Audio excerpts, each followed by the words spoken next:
Conversation continues. The death of George Floyd in police custody has galvanized the country, and Ohio has grappled with its own high-profile deaths involving police.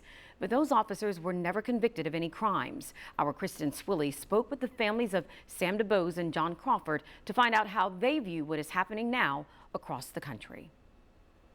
We can't lose because God is on our side. It's been nearly 5 years since Audrey DuBose lost her son, Sam. Why is it so easy for you to kill? He was shot and killed by a now former UC police officer after being pulled over for a missing front license plate. They make the victims out to be the criminal.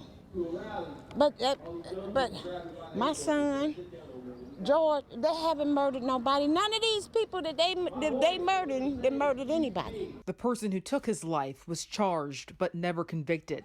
On this day, while hundreds protest the death of George Floyd and thousands join them around the world, Audrey DuBose feels vindicated.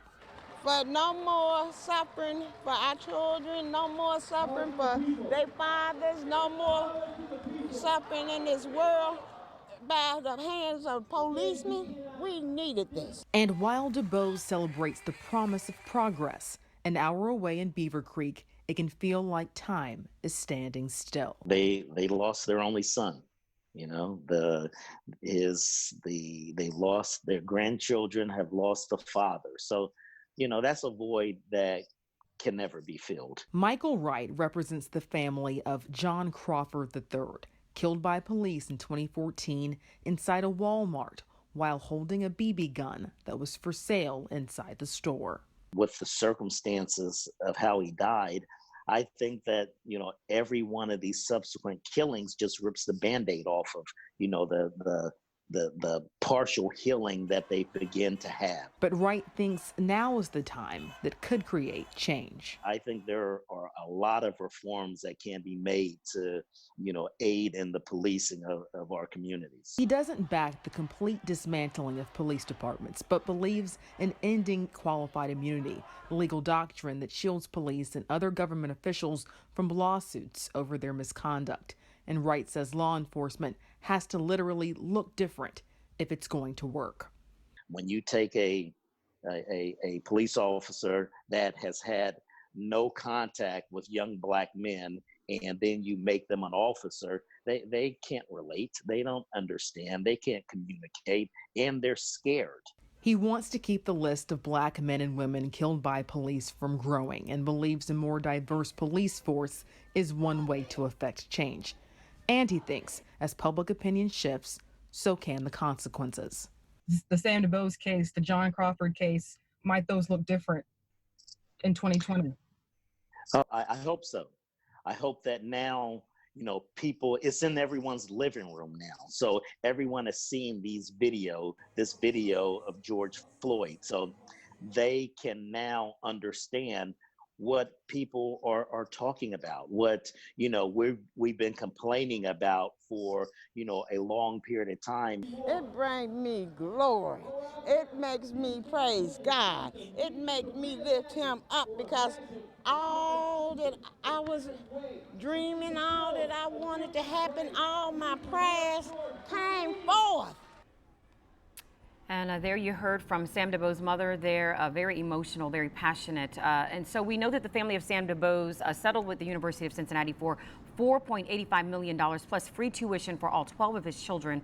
Late last month, the city of Beaver Creek reached a settlement with the Crawford family for $1.7 million. But Kristen, there seems to be a real difference between how both families view where we are today. Can you talk to us about that? Absolutely, and Tamika, it's really where we are as a country in terms of how people feel about this movement, whether they feel like a lot of it is superficial or whether they feel like this is going to lead to some real permanent change. It's important to note that Samuel DuBose case, which is such a big deal here in Cincinnati, and of course the John Crawford case, a big deal in Beaver Creek and throughout Ohio, but the John Crawford case happened so close to the death of Michael Brown that in many ways they feel like that death sort of that became the story, and that in many ways overshadowed the death of their son at the time. So they know what it's like to have the spotlight gather and come to you and then to see it dissipate. as the next big story comes along. So they're just hoping that with sustained protests, with sustained lobbying on behalf of either police reform or police defunding, that we'll see some significant change here in the near future. And we heard again there talking about that specialized training, dealing with issues of implicit bias and sort of conversations around that topic as well, Kristen. And we know the governor again talking a lot about that as well, how officers need to be trained in a certain way so that they know how to approach different types of people, different ethnicities and different situations. That seems to be a really important piece of this equation. Has either family talked a little bit to you about just police relations in general? Sure. Well, Michael Wright, who has again been representing the Crawford family since he was killed in 2014, has just been talking about the importance of de-escalation training. One of the things that was a big part of the Crawford case was just how quickly John Crawford was shot and killed upon the Beaver Creek officers entering the Walmart that day. It was a very quick order to put a gun down, and a lot of people, including, of course, his family and the family attorney, believe there wasn't really a lot of time for him to react. Of course, we know he was holding a BB gun that was for sale inside the store that was unpackaged. So certainly de-escalation, certainly diversity. No one we spoke to in this story believes that defunding the police will work in terms of, while also requiring more training, because training costs money. But they definitely feel like there's room for improvement, in de-escalation they feel has to be a part of that.